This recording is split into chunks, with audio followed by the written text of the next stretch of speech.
estiver pronto.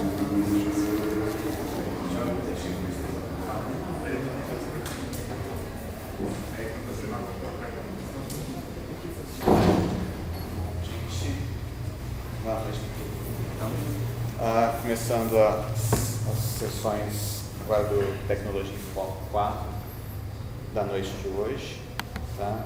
Na área de informática a gente tem aqui satisfação de trazer o Sr. Wagner Ikeda, engenheiro de computação pela Unicamp, turma de 88, ingresso, né? Vou ler o currículo conforme o pessoal me passou. Tá? Teve como primeiro desafio colaborar na implantação de um backbone de internet no Brasil entre 92 e 95. Com o início do uso comercial da internet em 95, ele tornou-se consultor de empresas, com foco em infraestrutura de redes e servidores. Em 2005, passou a também ministrar treinamentos para EMC nas Américas, com foco em equipamentos de grande porte para armazenamento e proteção de dados. Está preparando a expansão da área de atuação para incluir telemetria, visão computacional e data science. Nos últimos 25 anos, residiu em 5 regiões metropolitanas brasileiras, nos Estados Unidos e na Holanda. Hoje vive 45% do tempo na Grande São Paulo, 15% em outras partes do Brasil e 40% no exterior. É bom para o programa de milhagens. Com certeza. Então, por favor, Wagner, fique à vontade. Tá? Só um aviso antes, eu vou passar as listas do evento, de presença. Tem uma lista que é do evento em si, eu estou passando a lista para quem é da disciplina de interface com o computador. Tá? Peço para vocês assinarem. Tá bom, gente? Wagner, por favor, fica à vontade. Muito obrigado. Tá? Boa noite, pessoal. Boa noite. Em primeiro lugar, um agradecimento ao professor Selmar, ao professor Guilherme pelo apoio que eles têm me dado aqui. Um agradecimento ao professor Marcos Borges também, que nós sofremos juntos na época da graduação, nós estudamos juntos. Ele estudou muito mais que eu, tanto que hoje ele é doutor, sabe? Eu sou apenas um engenheiro.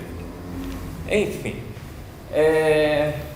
e é bom estar aqui com vocês aqui na Faculdade de Tecnologia em Limeira. Eu nunca tinha vindo aqui ainda, é uma grande honra ter recebido esse convite, estar aqui falando para vocês. E muito obrigado por virem e pelo tempo que vocês vão investir aqui me ouvindo. Eu espero que eu corresponda às suas expectativas. Bom, em primeiro lugar, por que Ubiquitous? Eu ia dar o nome dessa palestra, eu pensei um monte de coisa, o professor Marcos me falou, dá um nome para a palestra, eu pensei, surgiram uns nomes meio estranhos, tal, mas aí eu lembrei dessa palavra, só que ela em português, ubico, o que é ubico? Se eu falar para alguém na rua, vão falar, o meu ubico aqui, tal. É claro que não é o caso, então vamos usar a tradução em inglês, ubiquitous, que está em toda parte. Eu não quero levar a discussão aqui para o lado religioso, mas a gente vai falar de algumas coisas que podem dar margem a isso, principalmente numa mesa de bar. Mas, vamos lá. O professor Selmar já falou rapidamente sobre mim, e eu começo fazendo uma pergunta para vocês. Quantos dispositivos IP vocês têm na sua casa? 1? 0? Quem tem 0? Ninguém tem 0. Pelo menos todos vocês aqui, eu acredito que tenham 1, não é? Alguns devem ter talvez uns 2, 3, 4, 5. Sim? Porque, afinal de contas, nos últimos anos, o que a gente tem? A gente tem, com o desenvolvimento da tecnologia, com a miniaturização, com as tecnologias de rede sem fio, a gente tem dispositivos que são inúmeros. Alguns de vocês devem ter uns 2 celulares na bolsa, alguns de vocês na mochila tem um laptop, um iPad, um tablet, enfim. Vocês sabem a que número eu cheguei ontem? Ontem eu estava terminando esses slides e terminei o último censo, o censo dos dispositivos IP da casa do Wagner. Alguém arrisca um palpite de qual foi o número ao qual eu cheguei? 10? 20? 20? Qual o tamanho da sua família na sua casa? Solo. Só? 29. Sendo que desses 29, bom, tudo bem, tem tablet, tem laptop que está até encostado e tal, um HP de 2005, mas entrou no recenseamento, eu ainda não joguei fora, sabe? Então o ponto é o seguinte, o interessante é que alguns desses dispositivos não são só smartphones, não são só tablets, são sensores, são controladores. Eu já vou falar de um equipamentinho aí que eu comprei outro dia aí, que se multiplicou, agora tem 6 lá em casa, sabe? Mas enfim, na mochila vocês também devem ter um monte de dispositivos. No bolso está aqui a família. Então, o pessoal fala, pô, cara, não é muito. É muito, mas o que acontece? Eu tenho que dar opinião para o pessoal, eu tenho que falar, o iPhone funciona bem em uns pontos, não funciona tão bem quanto o Android em outros, tá? Então, acaba que, pelas minhas responsabilidades, eu preciso saber dos pontos fortes e dos pontos fracos desses aparelhos, tá? Acaba pesando um pouco no bolso, tá? Mas no pun intended, como dizem os americanos. Eu falei, acaba não pesando no bolso, eu não quis dizer, eu fui pensar, custa caro mesmo, né? Mas acaba pesando no bolso em termos de peso. Mas, enfim. Vocês já pararam para fazer uma continha rápida? Poxa vida, o Keynote me deixou na mão, era para passar um bullet por vez, eu já entreguei todo o resultado aqui. Mas enfim, vocês já passaram pelo seguinte exercício, vocês estão lá no shopping center almoçando, as mesas estão todas cheias, o pessoal está teoricamente indo almoçar um com os outros, só que eles ficam assim, comendo e, sei lá, tirar uma foto, posta no Facebook, sei lá. Vocês já pararam para pensar quantos dispositivos IP tem por metro quadrado dentro de uma praça de alimentação de um shopping? Bom, é uma pena, o Keynote me traiu aqui, mas enfim, veja. É uma mesa de 0,25 metros quadrados, 2 pessoas teoricamente estão lá almoçando juntas, mesmo que uma fique olhando só para o telefone, mas enfim. Está aí a conta. Em 1 metro quadrado você tem 8 pessoas, se você faz uma conta, vamos dizer assim, conservadora, a gente pega uma média de 1,3 dispositivos por pessoa e aí a gente chega a esse número de 10 dispositivos por metro quadrado. Se o shopping tem uma área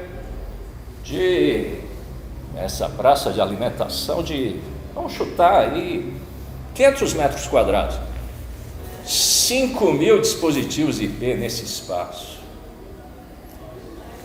5.000 dispositivos IP. E esses dispositivos normalmente são smartphones, dado, digamos, o perfil socioeconômico do pessoal que vai lá comer lá na praça de alimentação do shopping. Nesse ponto, você já vê a densidade da quantidade de dispositivos IP que, além de tudo, tem uma série de sensores, GPS, magnetômetro, giroscópio, acelerômetro, microfones. O Obama sabe que vocês gostam aí de comer lá no Spoleto. Tá? Ele está ouvindo lá, você falando assim, eu quero, bota aí molho à bolonhesa com, bota uma calabresa, etc. Isso aí, imagine o volume de dados que esses smartphones geram. Bom, quando a gente pede para eles gerar, é claro, mas a gente não sabe. Pode ser que eles estão gerando e coletando sem que a gente saiba, não é?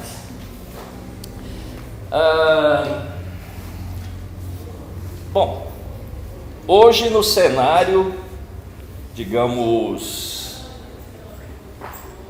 no estado em que a tecnologia está e no estado, digamos, do modelo econômico dos smartphones, a gente tem essa quantidade de dispositivos. Agora imagine daqui a 5 anos. Daqui a 5 anos, esses smartphones vão custar $100, tá? Todo mundo vai ter um smartphone desse. Imagine a quantidade de informação que isso vai gerar. Se a gente fala em 5.000 dispositivos IP numa praça de alimentação em shopping, pensa numa estação da Sé lotada. Bom, é para pensar, Eu só espero que vocês não pensem tanto e comecem a ter pesadelos de noite aí, sobre, por exemplo, puxa vida, a NSA está batendo na porta da minha casa só porque eu fiz uma busca por panela de pressão. Bom, é possível que isso aconteça mesmo, mas enfim, não pense nesse lado, Vamos pensar no lado, digamos, onde a gente pode tirar proveito disso e ao mesmo tempo a gente pode tentar proteger um pouco do que resta da nossa privacidade.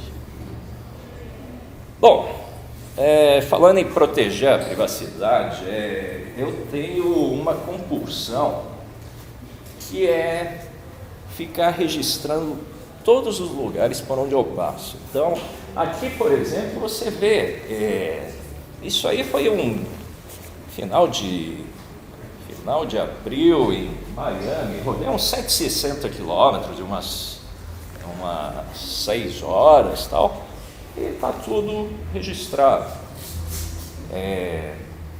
Eu tenho feito isso de 1 ano para cá e a quantidade que eu tenho só da minha trilha de GPS já chega na casa de algumas dezenas de megabytes, isso porque são arquivos texto, formato CSV, tá?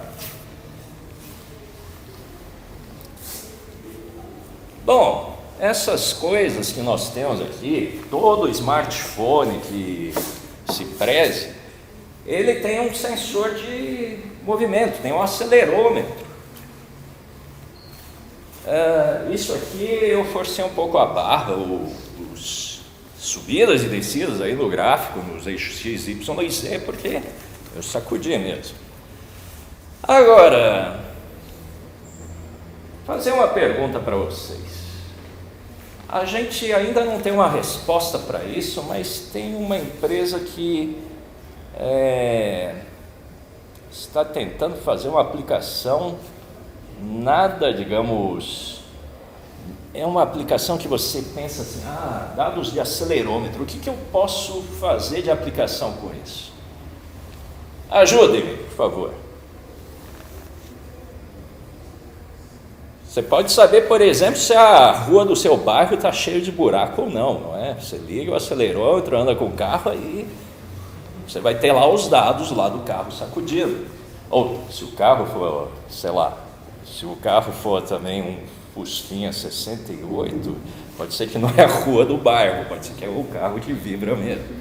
Mas enfim, alguém pensa em outro tipo de aplicação? Perdão? Número de passos, um corredor, ou então uma pessoa que está preocupada aí em fazer exercício. Sim, muito bem. Reconhecer se o celular está em repouso numa mesa e não machucou. Exato. Saber se, digamos, o aparelho está lá estático, não se movimenta. Agora, vou dar um exemplo de uma empresa que quer fazer uma aplicação de autenticação baseada no perfil de movimento de uma pessoa. Às vezes tem umas pessoas que vocês já viram, tem aquela mania de ficar sacudindo o joelho, tem outra que, sei lá, às vezes fica só mexendo no cabelo, assim, isso faz com que o bolso se movimente, etc. Tem uma empresa que está tentando obter uma resposta que é: será que esse tipo de detecção de movimento consegue me dar garantias de que a pessoa que está usando o telefone é a dona mesmo, ou se o telefone foi roubado? Para se pensar, não? Bom, então aqui está uma outra aplicaçãozinha. Essa aqui é uma aplicação que é referente a exercícios físicos, como o nosso colega mencionou. Só que ela não depende diretamente dos acelerômetros que tem dentro de um smartphone, mas depende de um sensor que você usa no pulso, tá? Então, vocês viram que no dia 30 e 29 de agosto eu fiquei inspirado. Eu andei bastante. No dia 30 eu andei 10 milhas. Eu estava no dia 30 em Santiago. Lá tem um parque maravilhoso. E sempre que eu vou lá, eu faço essas caminhadas. E estava inspirado mesmo. Você sai andando lá pelo parque, vai subindo um morro, fica vendo os Andes ao fundo e tal. Apesar da poluição às vezes atrapalhar lá tal, a vista, é um lugar muito bom para se caminhar, tá? E esses caras são os caras que ajudam muito a fazer com que o meu senso, não o senso de bom senso, o senso de contagem, fique maior em termos de números de dispositivos IP na minha casa. Esse produto da Belkin, eu não tenho nenhum investimento nessa empresa, tal, eu só estou falando porque eu sou usuário, tá? Você tem a possibilidade de controlar aparelhos elétricos que você conecta a uma tomada, você tem um sensor de movimento, você tem interruptores que tem Wi-Fi, tudo isso aqui é controlado por Wi-Fi, tá? E tem um novo produto deles que ele mede o consumo de energia elétrica em algum aparelho que você ligou na tomada que você incorporou esse dispositivo, tá?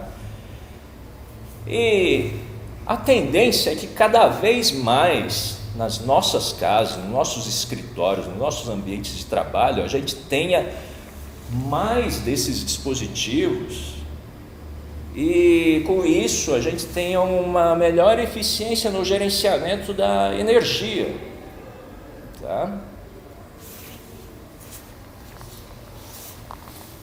Até agora eu só falei de sensores. E por aí, vocês veem que isso representa o quê? Dados, dados, mais dados. Dados que não acabam mais. Tá? E se a gente incorpora, além disso, a gente incorpora a leitura do que as pessoas publicam nas mídias sociais, que tem sido uma explosão em termos de volume de usuários, volume de posts. Se a gente vê um tráfego que é gerado num Twitter, num Facebook, num Google+, Foursquare, etc, etc, etc, cada vez mais dados. E nesses slides eu ainda omito a própria internet. Os sites de internet, cada vez mais informação, tá? Bom, falando um pouco mais sobre os sensores, vocês já devem ter ouvido falar de uma plataforma para experimentos eletrônicos chamada Arduino. Se vocês não ouviram falar, não fiquem acanhados e quando vocês saírem daqui, façam uma busca no Google e leiam um pouquinho sobre o Arduino. O Arduino tem uma característica muito interessante, que é permitir que pessoas, investindo pouco, possam fazer protótipos de circuitos eletrônicos que são integrados direta ou indiretamente a uma rede IP. E esses circuitos eletrônicos você integra com uma facilidade muito grande sensores. Então aqui estão alguns poucos exemplos de que tipos de sensores vocês podem embutir numa plataforma experimental como essas e passar a coletar dados. Você pode pegar a temperatura, luminosidade, você pode fazer um Arduino que também se movimenta, combinando alguns princípios de robótica e fazendo com que esse Arduino que se movimenta, ele tenha sensores de distância, usando ultrassom, tá? Você pode fazer um robô autônomo que se orienta por aí como se fosse um morcego, tá?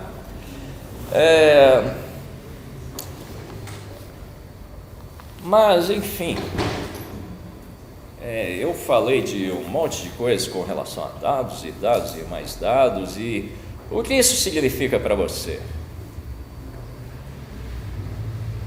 Isso significa o quê? Que estamos com uma grande quantidade de dados e a gente observa esses dados mas enfim, o que a gente pode fazer com tudo isso? Sempre a gente vai enxergar algumas oportunidades quando existem algumas mudanças radicais. Estamos passando por uma série de mudanças radicais. O volume de dados que está sendo gerado não está sendo processado adequadamente. Muitos dados estão sendo gerados, acumulados, e não há o processamento para identificar possíveis oportunidades.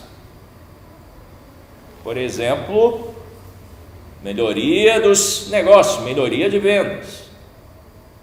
Ou, enfim, eu não sei quantos de vocês aqui têm, digamos, sérias restrições com relação ao capitalismo.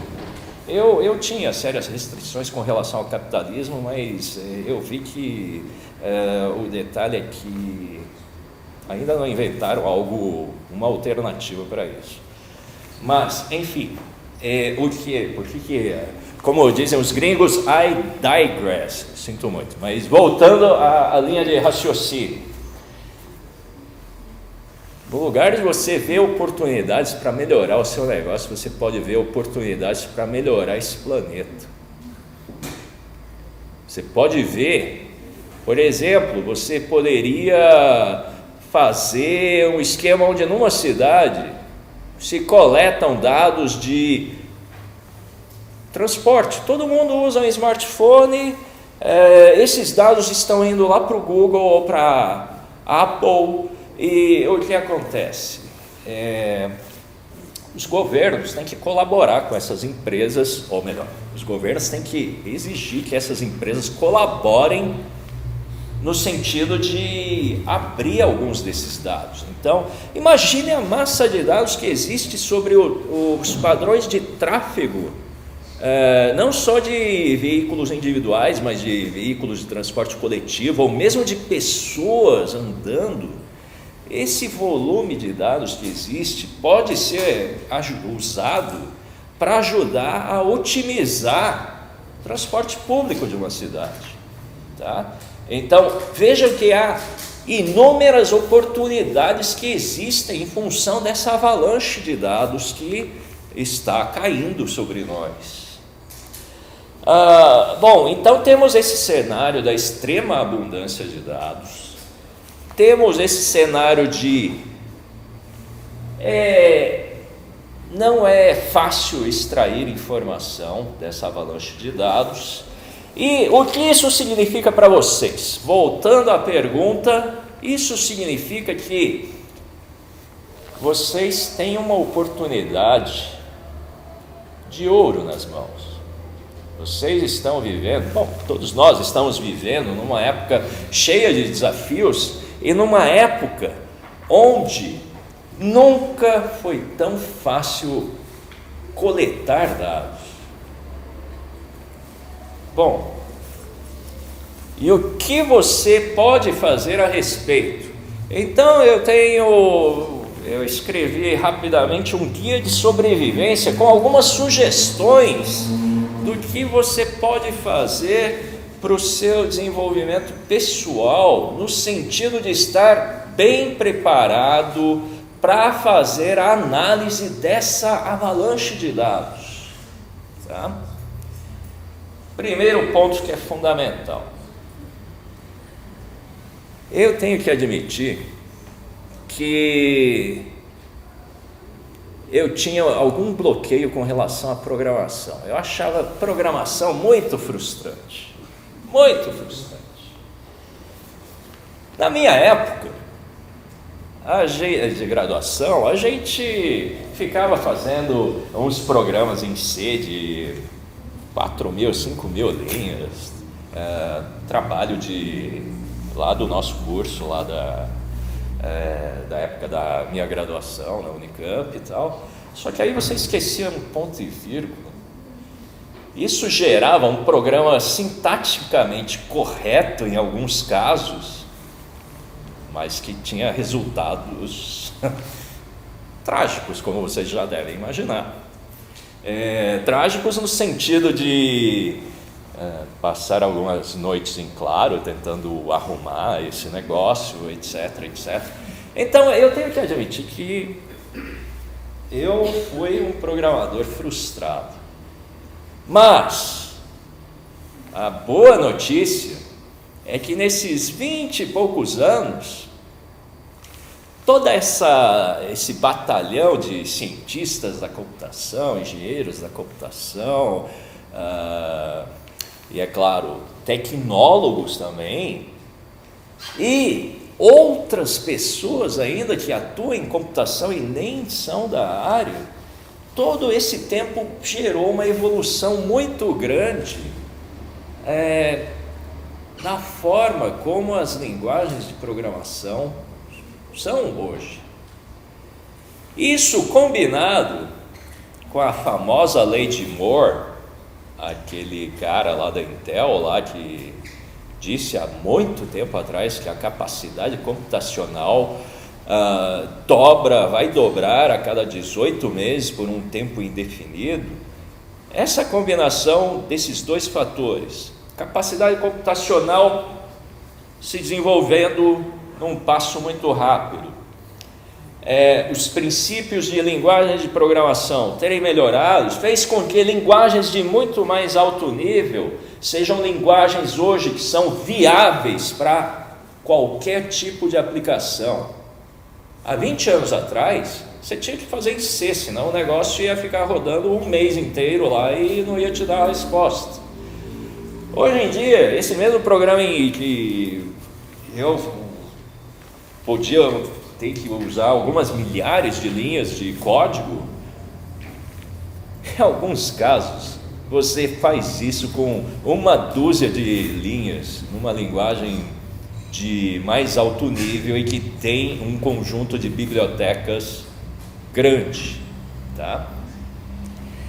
E então, nesse ponto, não há mais a desculpa que eu dava para mim mesmo. Programação é algo frustrante, eu vou me manter longe disso. Programação, hoje em dia, se você escolhe uma ferramenta adequada, é, digamos, uma experiência fantástica. Com pouco código, você gera uma quantidade de resultados grande. Então,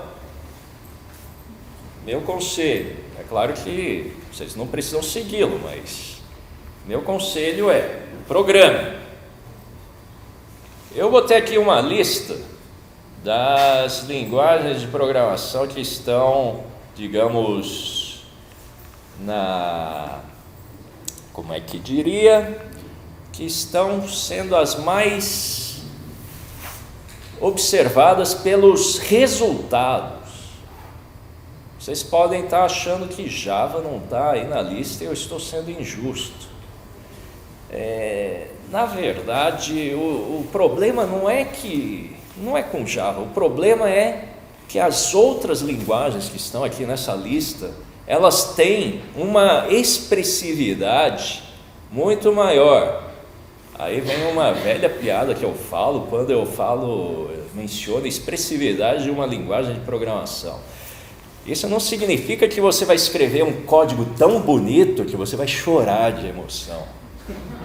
Expressividade é, em pouco código, com pouco código você gera mais resultados. Com relação a isso, hoje em dia, Python não tem rival, na minha opinião. Com Python, você faz em 10 linhas de código, você pode usar uma biblioteca para visão computacional, algo que quando eu era moleque não existia. Quando eu era criança não tinha esse brinquedo. Ou, se tinha, a gente já tinha que fazer as nossas próprias rotinas de processamento de imagem. Hoje, com 12 linhas, você faz muita coisa. Uma outra alternativa bastante interessante é Ruby. Ruby, na minha opinião, é uma linguagem muito bonita, mas eu ainda não chorei vendo o código Ruby, mas quase. Ruby, em comparação com Python, perde no quesito de quantidade de bibliotecas, na minha opinião. Veja que, disclaimer, estou passando aqui a minha opinião sobre vários assuntos, mas se a gente começar a ver muitos detalhes de linguagem de programação, a gente entra no que a gente chama de discussão religiosa, sabe? Vai ser assim, tipo, eu dizer que eu sou corintiano, e aí vocês vão virar as costas e vão embora. Aliás, metade vai embora, metade vai aplaudir. Alguns vão jogar pedra. Bom, mas continuando com as linguagens. R é uma linguagem feia. Tem uma sintaxe que eu não gosto. Mas R é uma linguagem que foi criada para resolver problemas estatísticos. E R tem um conjunto de bibliotecas muito grande, principalmente se vocês por um acaso um dia se enveredarem por esse lado, R tem um conjunto de bibliotecas muito interessantes para processamento de sequências de genes. Tá? Bom, o JavaScript está aí na lista pelo seguinte: eu abomino o JavaScript, mas JavaScript é a base das aplicações web que a gente tem hoje dentro do browser. Então, daí vem a importância do JavaScript. Se quando surgiu o Java, há quase 20 anos, a gente precisava de applets Java para ter um comportamento dinâmico das aplicações, hoje a gente pode ter o mesmo resultado, ou até melhor, com JavaScript. Tá? Então, por isso ele está aí na lista. Mas a quinta linguagem da lista, que é o Dart, tem o potencial para matar o JavaScript em 5 anos, na minha opinião. Tá? O Dart foi desenvolvido por um pessoal que foi adquirido pelo Google, e o Dart está sendo a linguagem utilizada para fazer frameworks de aplicações baseadas em web. Tá? E o Dart tem uma característica interessante. Como eu falei para vocês, eu detesto JavaScript. Tem umas questões sintáticas, umas questões semânticas que eu não acho legal do JavaScript, mas você não precisa mais escrever JavaScript. Se você escreve Dart, que é muito mais limpo, ele compila para JavaScript. Hoje. E em estado experimental ele tem máquinas virtuais, tem uma máquina virtual que roda dentro de Chrome, só que ainda qualidade alfa. Tá? Qualidade de produção do Dart é compilá-lo para JavaScript. É claro que você não precisa aprender todas essas linguagens. Vamos priorizar, porque esse é o primeiro slide do guia de sobrevivência. Vocês vão ver que tem mais coisa ainda que eu aconselho vocês a fazer, tá? Dessa lista, elege uma, se tiver tempo, elege 2 linguagens. Isso aí é um negócio bastante pessoal, é meio difícil assim falar para você, tem que ser essa ou tem que ser aquela. Bom, mas ainda assim eu vou me atrever a dizer, se você quiser investir, o melhor retorno que você vai ter para o seu investimento vai ser com Python, na minha opinião.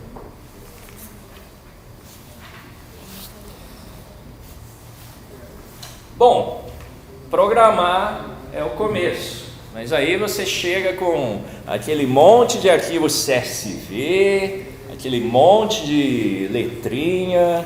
Você chega com os seus programas, vai processar o CSV, aí você vai ter que vender o seu peixe. Seja uma venda para um cliente que vai te contratar, seja uma venda para o seu gerente vai assinar um cheque aí para você sustentar um projeto, seja uma venda para o dono da empresa. Dono da empresa, você tem que convencê-lo de que ele precisa gastar R$500 mil para financiar uma equipe de programadores durante um determinado tempo para gerar um produto. Se você chegar com seus arquivos CSV, com seus programas em Python, por mais bonitos que sejam, ou em Ruby, que são mais bonitos ainda, você não vai vender o seu peixe. Você vai ter que visualizar seus dados e vai ter que mostrar as suas visualizações para os seus clientes, internos ou externos. Tá? Aquele monte de sopa de letrinha que são os seus dados ou os seus programas não significa nada para quase todo mundo. Você vai ter que transformar aquilo em algum gráfico onde você vai transmitir o que existe lá dentro dos dados e o que existe de oportunidade dentro desses dados. Então, aí você tem, essas são as minhas opções preferidas. Mais uma vez o Python, mas nesse ponto o Python, ele não é tão bom quanto o R. O R tem uma biblioteca chamada ggplot2, muito bonita. Pena que a sintaxe do R é muito feia, tá? O D3 é uma biblioteca de JavaScript que coloca o R no bolso, tá?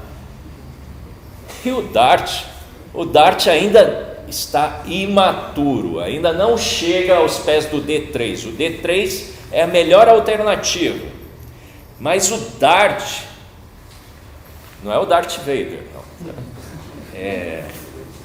O Dart, bom, se bem que apesar de não ser o Darth Vader, se o Dart cumprir com seu destino, fulfill his destiny, ele vai gerar uma biblioteca de visualização mais cedo ou mais tarde que pode tornar o D3 obsoleto.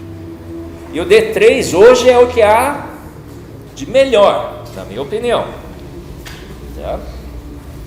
Então, mais uma vez, escolha um desses ambientes para você gerar suas visualizações.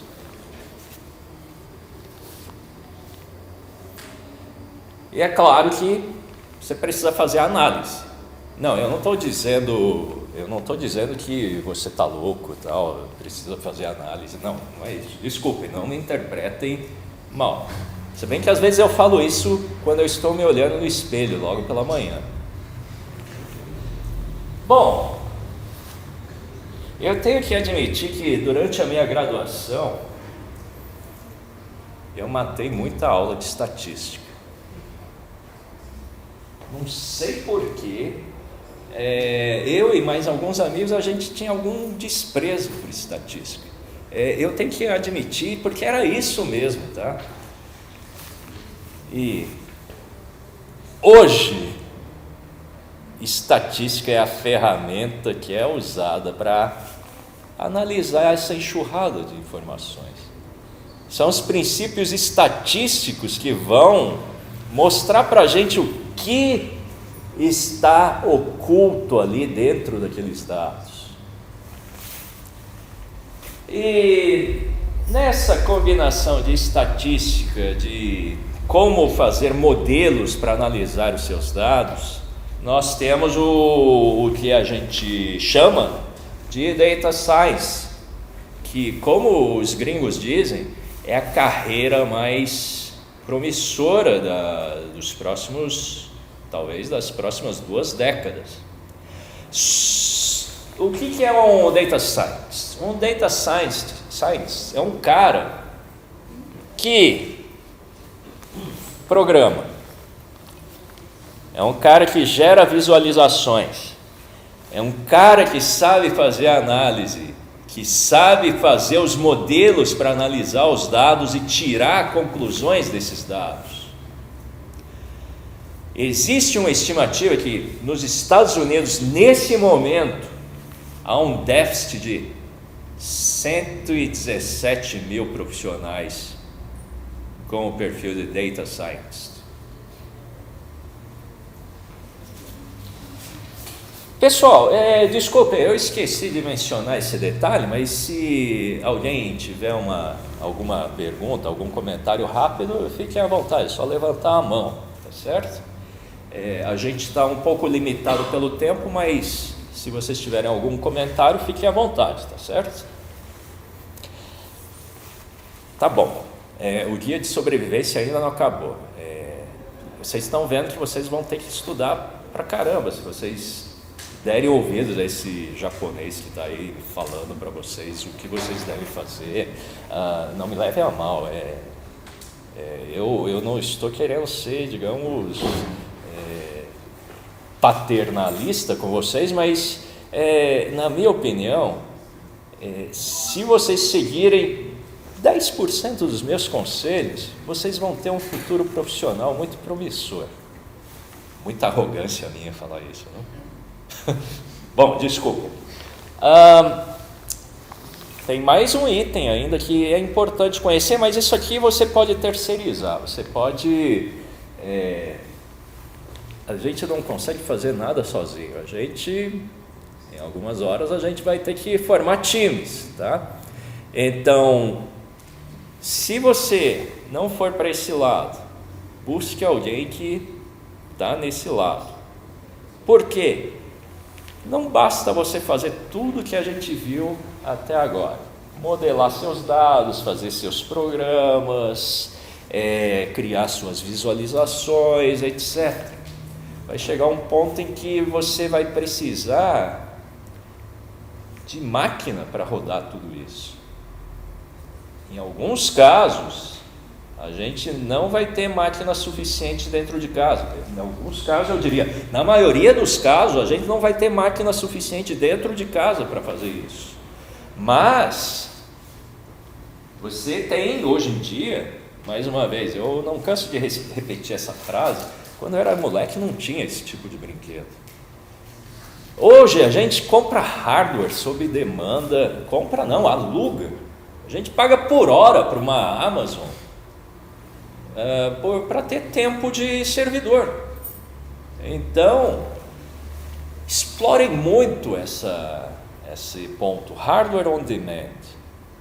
E além desse ponto, existe um detalhe interessante. A Amazon, é claro que outros provedores fazem isso em maior ou menor escala, tem um esquema de leilão de recursos ociosos, onde você pode, explorando uma API, você pode fazer um programa que vai ver como é que está a oferta de um leilão de tempo de servidor, que vai estar abaixo do preço de tabela. E aí você pode ter um programa que faz bits,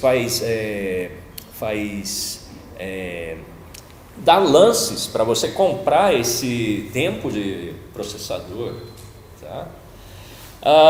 E vocês vão ouvir falar muito de um framework para computação distribuída chamado Hadoop, tá?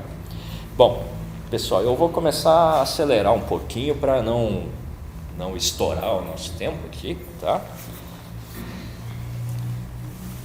Vocês pensaram que o guia de sobrevivência já tinha terminado, não é? Bom, é importante vocês também conhecerem os seus coletores de dados, tá? E tudo isso leva ao que muita gente tem dito, que a gente chegou à era da internet das coisas, apesar de eu não gostar da tradução de português. A gente, mais uma vez, como já falei mais cedo, a gente tem uma quantidade de coletores de dados assim, que estão por toda parte, tá? Daí o título dessa apresentação, Ubiquitous, ok? One more thing. Qualquer serviço, ou praticamente qualquer serviço mais popular da internet hoje, expõe seus dados através de uma API. De forma que você pode, você pode criar programas para extrair dados desse serviço.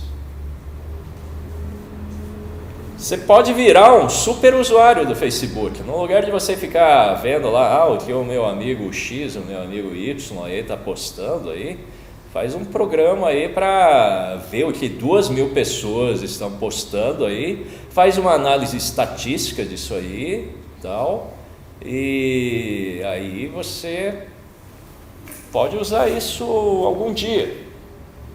Empresas estão fazendo isso para fazer o que a gente chama de análise de sentimento, para saber se alguém ou se uma população de algumas milhares de pessoas está com uma impressão positiva sobre sua empresa ou não, tá? E tudo isso em função de APIs que expõem o que as pessoas publicam nesses serviços, e isso pode ser processado por seus programas.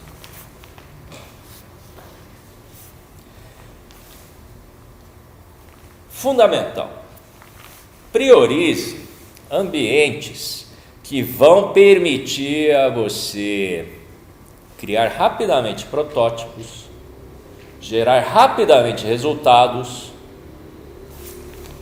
Os resultados podem estar ruins, aí você vai fazendo a interação de melhorar os seus protótipos.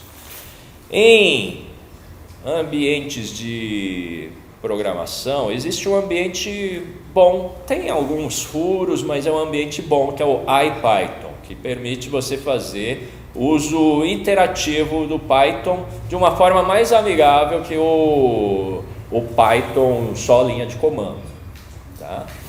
E com relação aos sensores, o Arduino é uma plataforma excepcional. Você faz os seus protótipos muito rápido, você, é claro, precisa gerar os programas para rodar no seu Arduino e tal, mas todo esse processo de prototipar, gerar resultado, melhorar o seu protótipo, aperfeiçoar, isso acontece de uma forma rápida. Então, priorize ambientes que vão lhe permitir esse ciclo de interações, porque isso vai lhe dar um potencial muito grande na hora de você fazer, planejar, pensar nas suas soluções. Tá? O que a gente vê nessa imagem? A gente vê nessa imagem, ficou meio pequeno, não é? Mas a gente vê, essa imagem é um ambiente assim, não sei ao certo o que é isso, talvez é uma estação de trem com várias pessoas.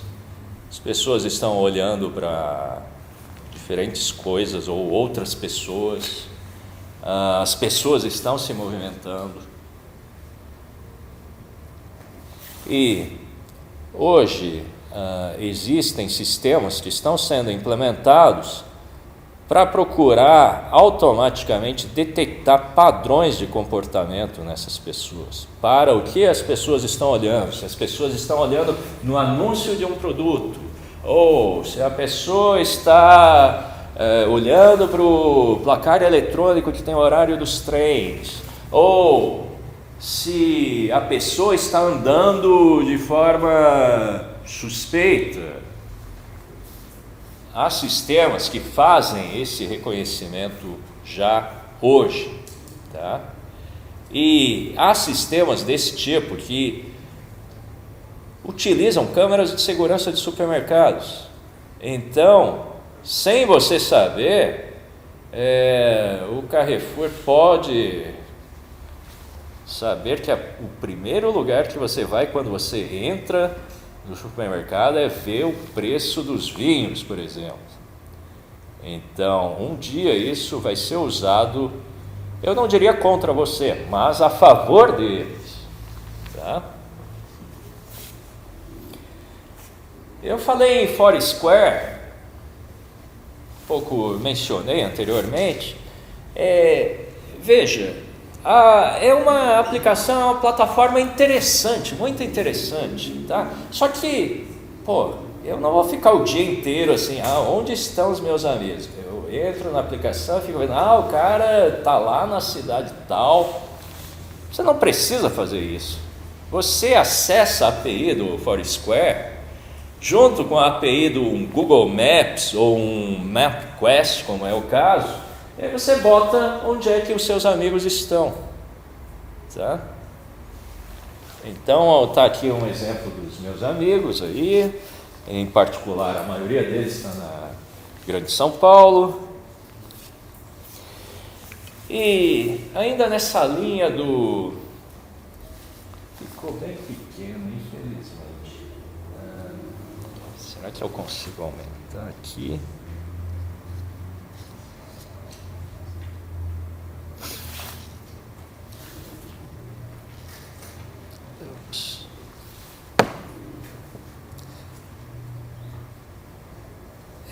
acho que não vou conseguir aumentar. Eu vou perder mais tempo tentando arrumar.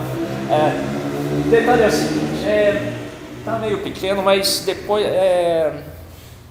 Seu Mário, eu acho que depois tem como passar um PDF disso aqui para eles, não é? Ou tipo para fazer um download, não é? Legal, legal. O que é essa coisa aí? Bom, em primeiro lugar, isso aí é um browser que está rodando IPython. E no IPython eu estou rodando... eu fiz um programinha de umas 15 linhas aí. E qual que é o objetivo? A foto ali em cima, na verdade, é um frame de um vídeo. Eu capturei algumas horas de um vídeo que mostra um placar eletrônico de um shopping com o número de vagas que existem em cada um dos pisos desse shopping. Aí a proposta desse exercício era fazer o seguinte: eu quero fazer um processamento desse placar eletrônico para saber quantas vagas existem em função do tempo. Tá? Então, a primeira foto de cima é um frame. Rotacionei o frame para o placar eletrônico ficar alinhado. Aí capturei só o placar eletrônico, que está aqui nessa parte aqui mais abaixo, tá? Aí eu fiz o processamento da cor aí para pegar só os dígitos, e aí desmembrei os dígitos, e o próximo passo seria rodar um algoritmo estatístico juntando todos os dígitos, onde eu fiz um processamento em Python também, onde você pega os dígitos para ver onde há uma mudança. E por aí você vê um negócio interessante, tem ruído no vídeo. Tá? Então lá no meio, essas coisas aqui borradas, é ruído no vídeo. Tá? E, enfim, com base nisso aí também, eu fiz um comparativo de dígitos que foram identificados. Tá? Em cima está uma parte do código. No total são 30 frames por segundo, tem algumas horas de vídeo, tá? Então, eu falo brincando às vezes para o pessoal, tem que fazer esse processamento do vídeo aí, vou ter que contratar um monte de estagiário para eles ficar vendo lá cada frame aí e tal. É claro que não é o caso. Como eu falei para vocês, isso aí são uma dúzia de linhas em Python. Na minha época de moleque não tinha esse tipo de brinquedo. A garotada de hoje é mais feliz. Bom, mas tá bom. Eu vou contar um segredo para vocês. Dos slides que a gente viu até agora, eu ainda não ganhei nenhum centavo com os temas que eu falei para vocês, pelo menos de forma direta. O meu melhor cliente trabalha com fabrica dispositivos de armazenamento e processamento de grandes volumes de informações. Então, eu vou falar rapidamente para vocês de equipamentos que são os equipamentos principais que esse meu cliente produz. Tá? Então, esses equipamentos de dados, fazendo assim uma metáfora, assim, para simplificar muito, é a forma como eu explico, por exemplo, o que o meu cliente faz quando o meu pai me pergunta. Eu digo para ele: o meu cliente fabrica pendrives, mas pendrives para serem usados em escala industrial. São os equipamentos onde as empresas armazenam os dados dos seus principais sistemas. Tá? Então, a gente tem dois tipos de equipamentos. Na verdade, são mais tipos, mas só com relação ao armazenamento de dados, existem os equipamentos que a gente chama de block storage e equipamentos file storage. Os equipamentos block storage, eles se comportam como se fosse um HD externo, como se fosse um pendrive mesmo. Tá?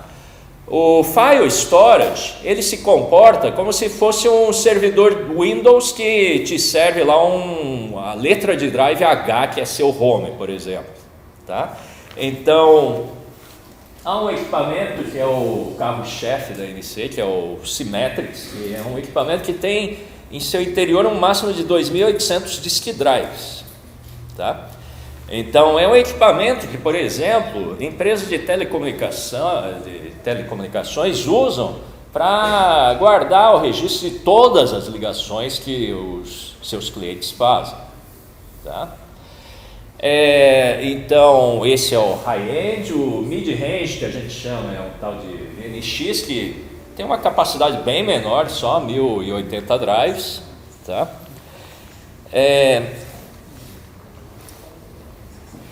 O Symmetrix, ele tem uma arquitetura que, para permitir o controle dessa grande quantidade de drives, eles são conectados a um máximo de 16 controladores. Esses 16 controladores, eles são como se fossem servidores, entre aspas. Eles têm processadores, têm uma determinada quantidade de memória e têm interfaces que vão conectar através de uma rede os servidores que estarão armazenando os dados nesse equipamento. Tá? Então, são equipamentos que têm todo um modelo de computação distribuída. Está muito abstrato essa descrição de equipamentos. Eu vou passar rapidamente um vídeo para vocês verem, para vocês verem o que é um Symmetrix. Onde é que ficou o Symmetrix? Aqui. Só um instante. Aqui está o Symmetrix.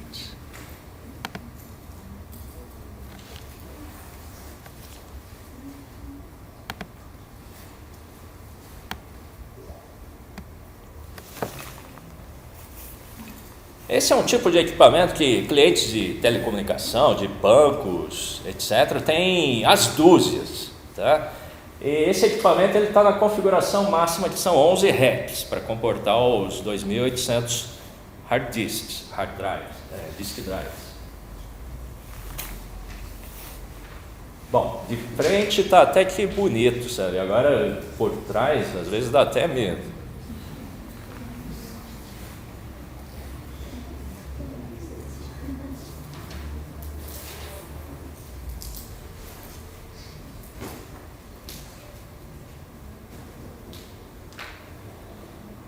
Esse que é o módulo que contém os controladores, é o que tem uma quantidade de cabos ainda maior.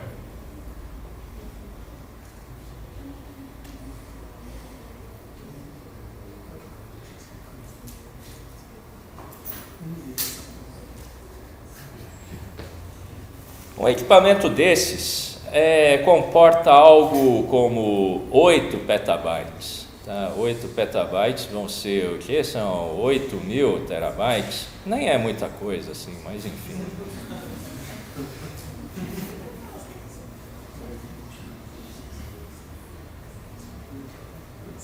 Daqui a alguns anos a gente vai ter isso no HD externo. Pois bem, então esse aí é o Symmetrix. A AMC ainda tem outras linhas de equipamentos também para armazenamento. O armazenamento file high-end é feito com um equipamento chamado Isilon, que é muito interessante. Ele tem uma arquitetura distribuída, ele tem um máximo de 144 nós, que são como se fossem servidores e que controlam uma quantidade que chega a ser 30 discos por cada um desses nós. E o file system dessa solução Isilon é distribuída. Então, os 144 nós tem um software baseado em BSD, FreeBSD, que faz um file system que guarda a coerência em todo esse conjunto de nós. Existe um produto para deduplicação, que é chamado de Data Domain. Deduplicação basicamente é o quê? A gente tem informação armazenada que ela tem alguma redundância. Por exemplo, se vocês mandam um e-mail, ou se eu mando um e-mail para vocês com PDF dessa apresentação, vai cair o mesmo arquivo na caixa postal de todo mundo. Aí o cara que vai fazer o backup disso vai ficar lá fazendo o backup por horas do mesmo arquivo que está repetido centenas de vezes. A deduplicação basicamente é um processo onde é feita a análise de um conjunto de dados e são identificados os padrões repetidos para que seja eliminada essa redundância. Tá? Então, essa plataforma Data Domain faz backups, por exemplo, de um Symmetrix, que é o equipamento anterior, mas identificando o que está repetido dentro daquela plataforma de armazenamento, tá? Para fazer um backup mais eficiente. Bom, eu falei do Isilon, que é um equipamento de storage que é baseado em computação distribuída. E por último, tem um produto de uma linha interessante que é para Analytics, para fazer justamente essas análises de dados, que tem por base, vocês já devem ter ouvido falar do PostgreSQL, não? Existe uma versão customizada que foi criada por uma empresa chamada Greenplum, que permite que o Postgres seja executado de forma paralela e distribuída. A empresa Greenplum foi comprada pela IMC. E o Greenplum, basicamente, o que faz é, você tem o que são chamados de segment servers, tá? Cada um deles armazena um pedaço da sua base de dados, e quando você faz uma consulta, as consultas são submetidas ao que a gente chama de master servers, que vão desmembrar o seu SQL para que ele seja rodado simultaneamente em todos esses nós em paralelo. Os resultados são gerados e voltam para os master servers, que retornam o resultado da consulta SQL para os servidores de aplicação que executaram isso. Então, essa é uma solução que escala linearmente, ou seja, se você tem 16 segment servers e sua consulta está levando meia hora para ser executada, se você triplica, bota 48 segment servers, o tempo da execução da consulta vai se reduzir a 1/3, tá? Tá bom, então esses slides aí são sobre o que me dá dinheiro, o que paga as minhas contas hoje. Agora eu peço licença a vocês para entrar numa parte um pouco mais filosófica de tudo que a gente já viu até agora. Então, só dando um apanhado geral, a mensagem que eu quis passar para vocês até agora é: a gente vive inundado de informação e isso é uma oportunidade muito grande para todos nós. Eu mencionei no guia de sobrevivência os conselhos que eu dou para vocês no sentido de tentar se especializar ou pelo menos conhecer os detalhes daqueles itens.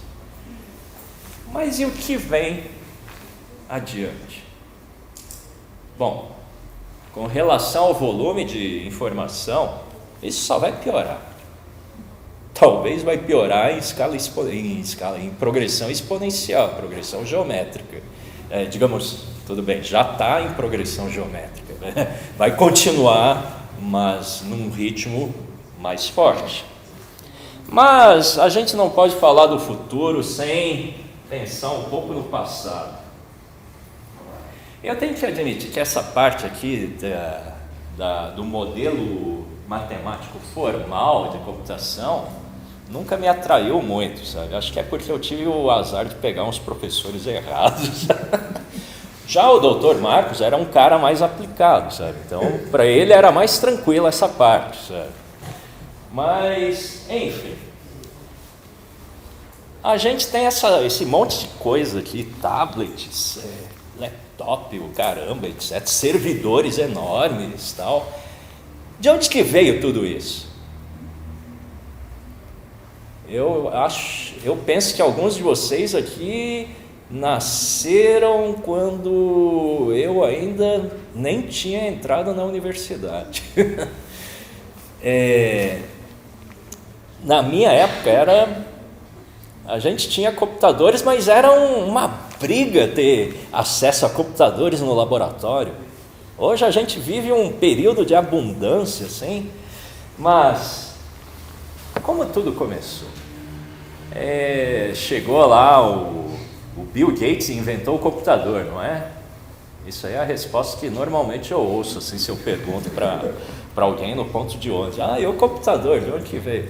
Foi o Bill Gates. Aí o outro já briga, não, foi o Steve Jobs que inventou o computador. Bom, muito antes disso, muito antes disso existiam computadores. Só que computadores eram de carne e osso, pegavam assim um conjunto de instruções, um conjunto de dados, fazia os cálculos e fazia as suas computações. Bom, aí surgiu um pessoal que começou a modelar o que os computadores faziam do ponto de vista, digamos, fazer uma modelagem matemática, tá? E essa modelagem matemática, ela foi, digamos, incentivada bastante pelo que o Hilbert fez. O Hilbert, ele é um matemático alemão que, na virada do século, em 1900, ele estava com uma visão da matemática de que estava tudo um tédio, não ia acontecer mais nada de novo na matemática. Então, ele propôs um conjunto de problemas sobre a matemática. Então, as perguntas básicas que ele fez: a matemática é completa? Ou seja, ela tem uma prova para todas as declarações matemáticas que são verdadeiras? Ele julgava que sim. Segundo, a matemática é consistente? Ou seja, nunca vamos conseguir provar uma declaração falsa, como por exemplo 1 mais 1 igual a 3. Se alguém provar que 1 mais 1 é igual a 3, aí caiu a casa. Matemática já era, a gente vai ter que revisar totalmente os conceitos. E o terceiro ponto toda declaração matemática é decidível, ou seja, você tem lá uma declaração matemática e de alguma forma você vai modelar essa declaração e vai chegar a um resultado que isso é verdadeiro ou falso, tá? Então ele julgava que a resposta para essas três questões é sim. Isso incentivou o trabalho de algumas pessoas. Mas o que aconteceu? Depois de 30 anos, ninguém chegou e peitou o Hilbert.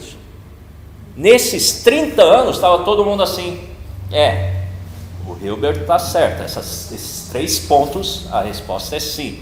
Aí, num congresso, ele declarou, então, como ninguém se manifestou, eu declaro que essas 3 questões têm como resposta sim. Mas aí surgiu um tal de Kurt Gödel, que na época, aos 24 anos, no mesmo congresso onde o Hilbert falou, cansei de esperar, esperei 30 anos, a resposta para aqueles 3 problemas é sim. Aí chega o Gödel e solta o tal do teorema da incompletude, que derrubou as 2 primeiras questões do Gödel, e o teorema da incompletude mostra que se a matemática é consistente, ela não pode ser completa. E essa prova que ele fez desse teorema é um negócio muito complicado. Eu não tenho a capacidade de entender isso, tal. Depois vocês perguntam para o Dr. Marcos lá que ele te explica. Tá? Mas ele partiu de um princípio que, resumindo bastante, suponha que existe um princípio, uma declaração matemática que esta declaração não pode ser provada. Tá bom. Se esta declaração não pode ser provada, Então, e se ela pode ser provada? Se ela pode ser provada, então ela é falsa, não é? Se ela é falsa, então o Gödel provou que a matemática é inconsistente. Dado um determinado tempo, pode ser que alguém chegue a provar que 1 mais 1 é igual a 3. Tá? Por outro lado, se esta declaração não pode ser provada, não pode ser provada mesmo, então ela é verdadeira. Só que aí tem um detalhe. A segunda questão lá do Hilbert é: tudo que é verdadeiro pode ser provado. Mas o Gödel mostrou que nem tudo que é verdadeiro pode ser provado. Partindo dessa linha de raciocínio. Então, em 1930, não caiu a casa inteira do Hilbert, mas caiu 2/3 da casa dele. Bom, levou mais algum tempo porque tinha o terceiro princípio ainda, e um tal de Alan Turing resolveu trabalhar nesse terceiro princípio. Para trabalhar nesse terceiro princípio, Turing criou um modelo teórico de uma máquina que evidentemente recebeu o nome dele e vai ficar eternizado com o nome dele merecidamente, que é a máquina de Turing, que é uma máquina que foi concebida para modelar o que os computadores faziam, os computadores, as pessoas de carne e osso que faziam lá as computações no papel, para modelar não só os computadores, mas modelar também o que o Hilbert chamou de procedimento definitivo para provar se uma declaração matemática é verdadeira ou falsa. Tá? Então, uma máquina de Turing, ela é um modelo que é mental, tá? Não é uma máquina de verdade, é claro, que tem regras, a máquina tem estados, e com base em dados que estão escritos, contidos em uma fita infinita, a máquina pode mover a fita, ler a fita, escrever na fita, mudar seu estado de acordo com o seu estado anterior e de acordo com o que está na fita, e assim por diante. Aí você fala: pô, mas que coisa mais chinfrim, que coisa mais simples. E aí é que mora a beleza disso. A máquina de Turing é um modelo tão simples de computação, é um modelo tão simplificado de computação, que qualquer, digamos, computação mais complexa, você pode realizar com o que a gente chama de máquina de Turing universal. Uma máquina de Turing universal é uma máquina de Turing que armazena na sua fita a descrição de uma outra máquina de Turing e emula o funcionamento dessa máquina de Turing. E você pode fazer máquinas cada vez mais complexas com recursão. Então você chega a um comportamento muito complexo baseado em um princípio relativamente simples.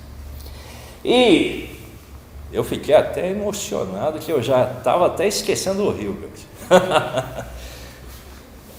E o Turing provou que uma máquina de Turing universal pode entrar em loop infinito. Os nossos programas vivem entrando em loop infinito, não? E com isso ele derrubou o terceiro princípio que o Hilbert levantou. Acabou de cair a casa legal do Hilbert.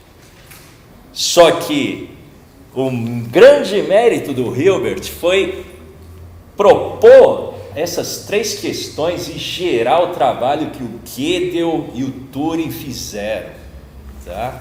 E graças a isso, depois veio um cara, que é o cara. Tudo bem que eu gosto do Steve Jobs, tá? Mas esse cara aqui deve valer por uns 1000 Steve Jobs, tá? O von Neumann, ele participou do projeto Manhattan. Ele era húngaro, ele foi convidado para ir para o IAS. IAS é lá em Princeton, é onde o Einstein trabalhava, por exemplo, para vocês verem o nível do lugar. Só que o detalhe é que o IAS era digamos, um think tank, como dizem os gringos aí, só teoria, matemática pura e física teórica.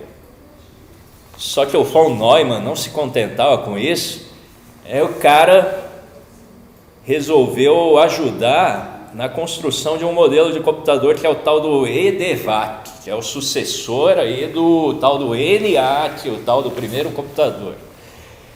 Os primeiros computadores da IBM seguiram a arquitetura do EDVAC, e todos os computadores que temos até hoje seguem essa linhagem.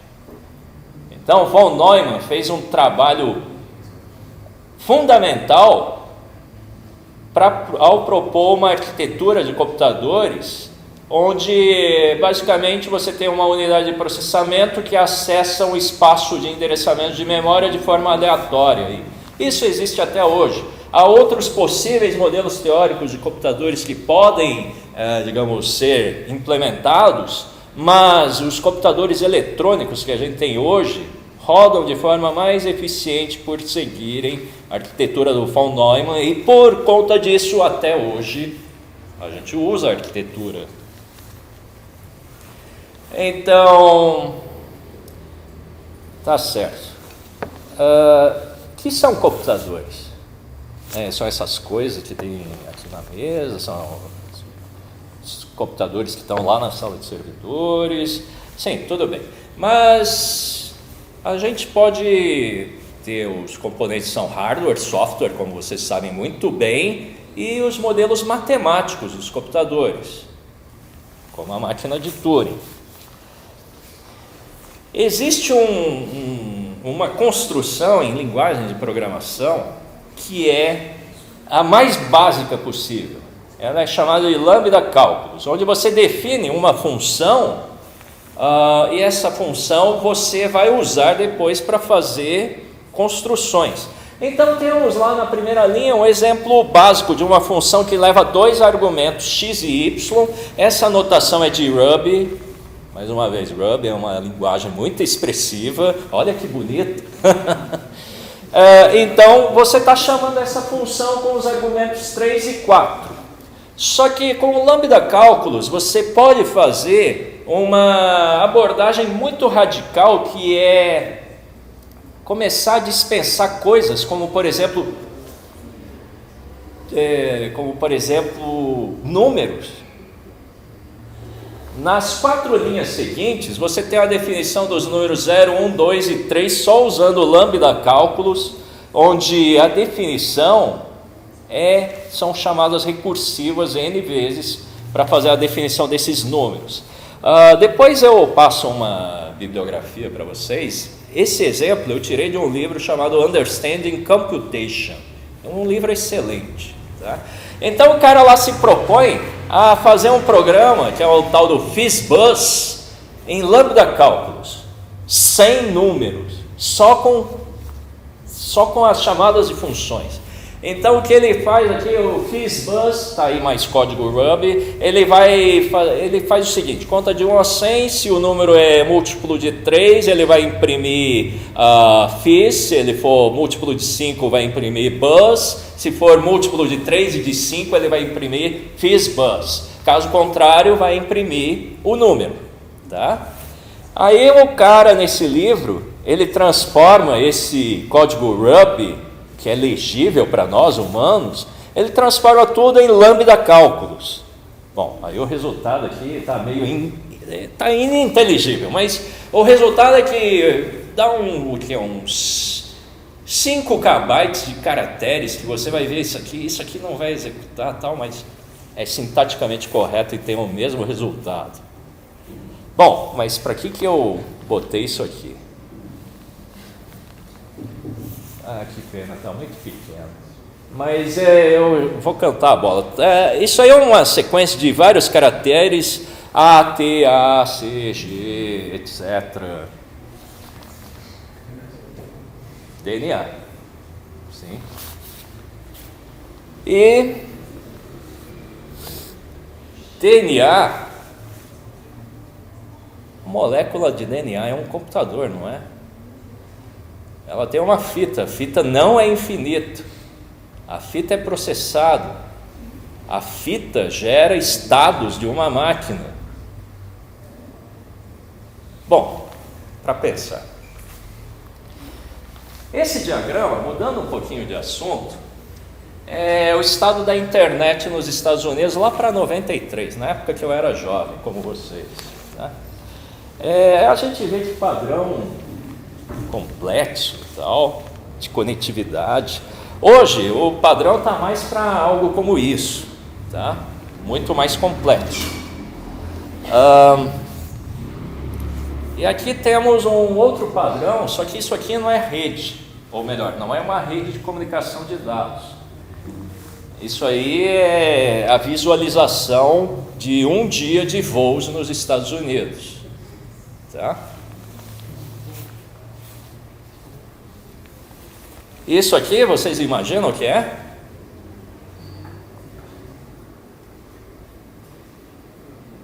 Os voos no Brasil? Não. Os voos na Itália? Os voos no oeste europeu? Bom, eu estou induzindo vocês ao erro, porque isso é o mapeamento das conexões entre os neurônios de uma bactéria chamada C. elegans. Tá?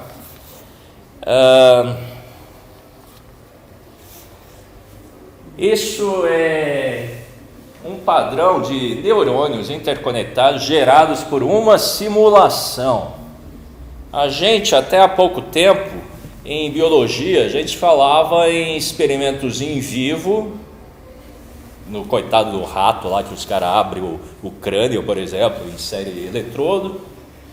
In vitro, o rato já morreu, aí arranca o cérebro dele, fatia e analisa.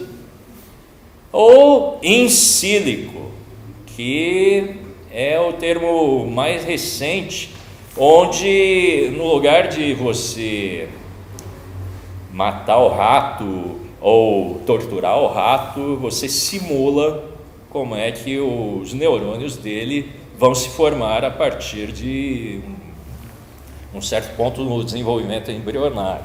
Tá? Mas por que eu cheguei a tudo isso aqui? Acho que estou indo muito longe, não é? Será que é melhor parar por aqui? Ainda tem tempo, não é? A próxima começa. Voltando à avalanche de dados, o projeto Genoma Humano gerou uma avalanche de dados, mas é desapontador, porque o genoma humano tem alguns poucos gigabytes de informação. Bom, desapontador para os padrões de hoje, assim, um DVD tem 4 gigabytes. Em cima disso, começaram a trabalhar num problema mais complexo, que é o proteoma, que é o mapeamento das proteínas geradas em um ser vivo. Tá? Há uma série de desenvolvimentos interessantes, mas eu estou por fora do que acontece. Mas há uma proposta mais radical, que é o conectoma. O que é o conectoma?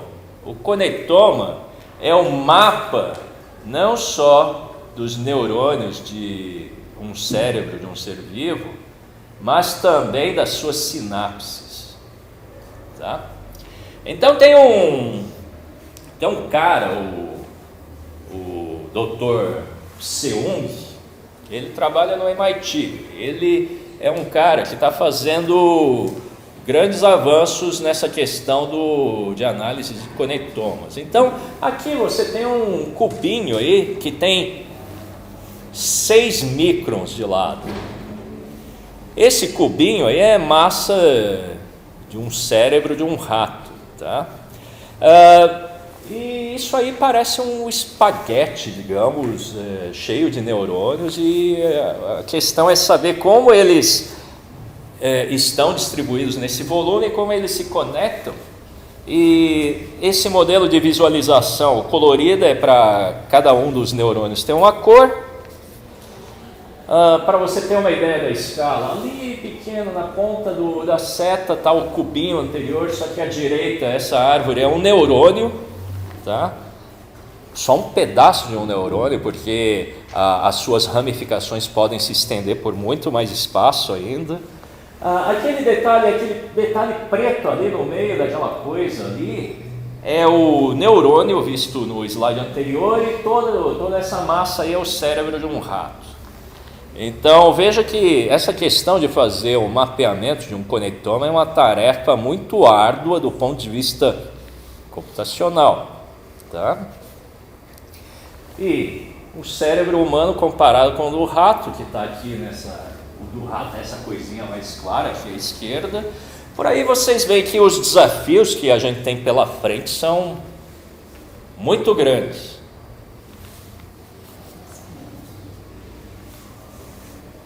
Quantos de vocês usam Facebook? Todo mundo. Quantos convites para jogar joguinho vocês recebem por dia? N, não é? Bom, se um dia vocês resolverem jogar um jogo, eu sugiro que vocês joguem esse jogo, iWire. O que é esse jogo? Esse jogo foi criado pela equipe lá do Seung, tá? Onde o objetivo do jogo é colorir neurônios em fatias que estão armazenados aí num servidor, e você vai vendo o resultado à esquerda da modelagem tridimensional do neurônio à medida que você vai fazendo as fatias. E qual que é a graça desse jogo? A graça desse jogo é que o pessoal vai passar a eternidade identificando os neurônios de um cérebro humano, é isso? Não. A graça disso tudo é que um dia vai haver uma massa de dados suficiente de mapas de neurônios em estes cubinhos que vão ser usados para alimentar algoritmos que a gente chama de algoritmos de machine learning.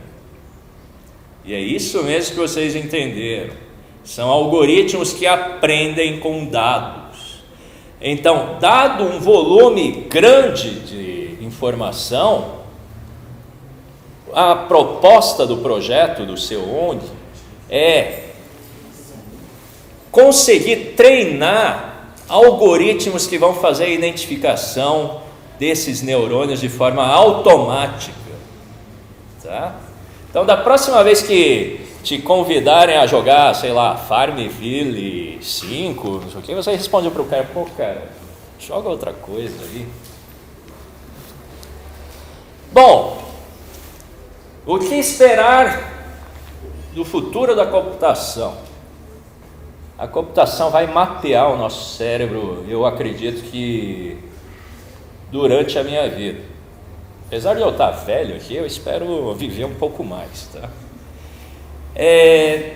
Aí tem um livro interessante que é Análise Preditiva, escrita pelo Eric Siebel, onde ele fala um negócio interessante sobre o Watson. O Watson não é aquele ajudante do Sherlock Holmes, não. O Watson é aquele computador, aquele software mais hardware que criaram para jogar Jeopardy, que é aquele jogo lá de perguntas e respostas lá dos Estados Unidos. Aí o Watson ganhou dos melhores competidores humanos, e antes, abrindo um parênteses, por que o Watson se chama Watson? Elementar. Como? Não entendi, desculpa. Elementar. O fundador da IBM se chama Watson. Enfim, aí o que o Eric Siegel diz? Esse é um cara que é especializado em data science, e ele diz que, vendo o comportamento do Watson, como vocês já leram aí na lâmina, no slide, para ele é a primeira inteligência artificial que surgiu. E para terminar, vocês já ouviram falar de Google Boots, não? Há uns 7 anos atrás, todas as editoras chegavam assim e falavam para Deus e o mundo: o Google quer matar a gente, o Google quer matar, não vai existir nenhuma editora, todo mundo vai só ler livros no Google porque eles estão escaneando todos os livros para vender. Aí um engenheiro do Google disse: nós não estamos escaneando esses livros para humanos lerem.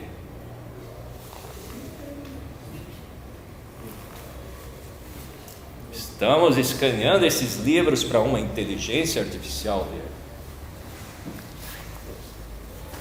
Concluindo, a gente está chegando, na minha opinião, em águas nunca antes navegadas. O passo da inovação está sendo muito rápido. E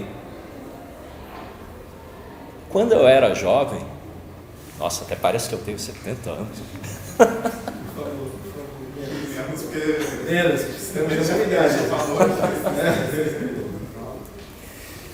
Na minha época de graduação, inteligência artificial era um grande fiasco. Hoje, inteligência artificial está dando mostras de que vai se tornar realidade. Eu acredito nisso. E, enfim, só para fechar, pessoal, então, vivemos numa avalanche de informação. É importante que vocês se preparem para tirar proveito disso, fazer o mundo melhor em função de você tirar proveito dessa avalanche de informação. Aí o mundo melhor depende aí do julgamento de cada um. Vamos criar uma sociedade totalmente igualitária, alguns pensam. Outros, não, enquanto se cria, vamos ficar rico também. Enfim, isso aí depende de cada um de vocês. E com relação à computação, todos vocês estudam computação aqui, é isso? Meus parabéns, eu acho que essa é, hoje em dia, a carreira mais, digamos, talvez importante que existe. Talvez meio arrogante dizer isso, mas em função do poder que está na nossa mão, eu acredito nisso. Obrigado, gente.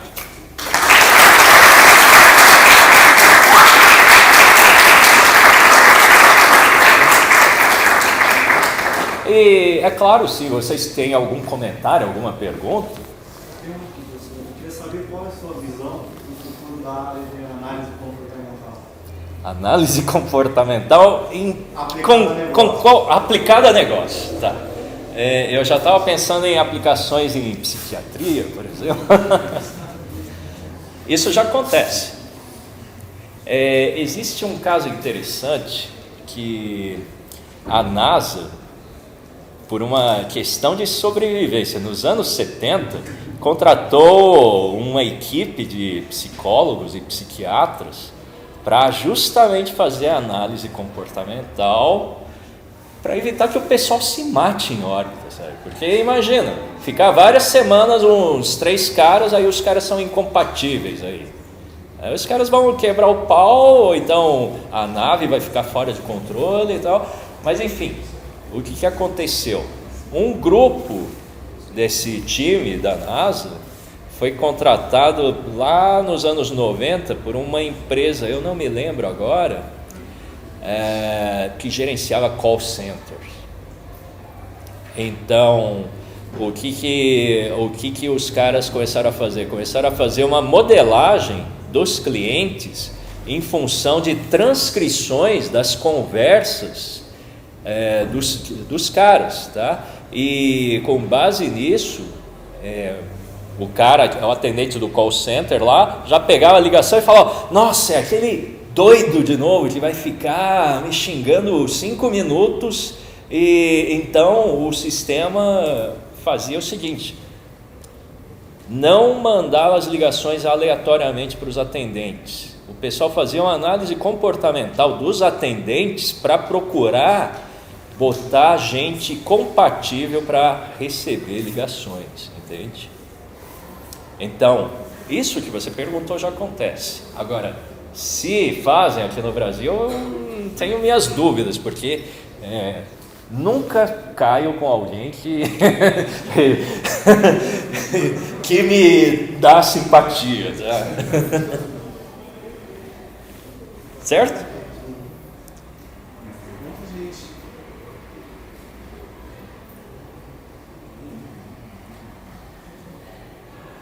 Gostei de ver você falando D3.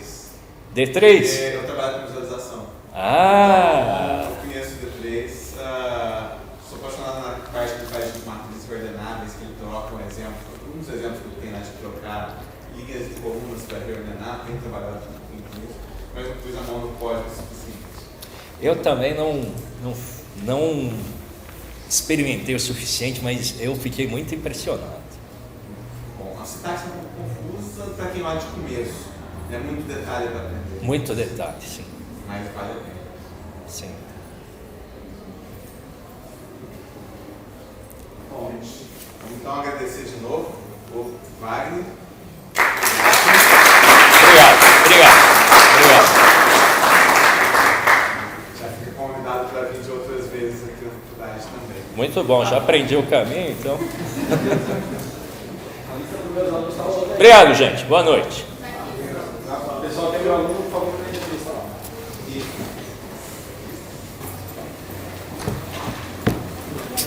Cara, E aí? preso, né? Bandeirantes. Olha.